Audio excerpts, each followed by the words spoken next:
નમસ્કાર. નિલેશ કુંભાણીએ ભાંડો ફોડ્યો.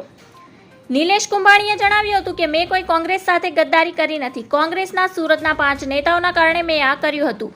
મારા ટેકેદારો કોંગ્રેસના કાર્યકર્તાઓ છે. હું અને મારા ટેકેદારો એક સાથે છીએ. કોંગ્રેસે વિરોધ કરવાનું શરૂ કર્યું એટલે મારે આ પગલું ભરવું પડ્યું. હવે રાજકારણમાં રહેવું કે ન રહેવું તે બાબતે મારા હિતેચ્છુ સાથે ચર્ચા કરીશું. કુંભાણીએ પોતાના ટેકેદારોનું અપહરણ થયું નથી તે વાત પણ સ્વીકારી હતી.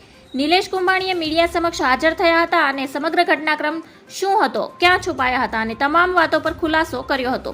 એટલું જ નહીં, પ્રતાપ દુધાતે જે ધમકી આપી હતી તેનો પણ મુંહતોડ જવાબ આપ્યો હતો. કુંભાણીએ જણાવ્યું કે કોઈ માયકો લાલ પેદા નથી થયો કે મને મારી શકે. કોંગ્રેસે મારી સાથે પહેલા ગદ્દારી કરી ચૂકી છે. 2017માં ટિકિટ આપ્યા પછી કાપી નાખી અને એ પણ છેલ્લી ઘડીએ કાપી હતી. કોંગ્રેસે 2017માં મારી સાથે બદલો લીધો એટલે મેં આ પરિવાર સાથે બદલો લીધો છે.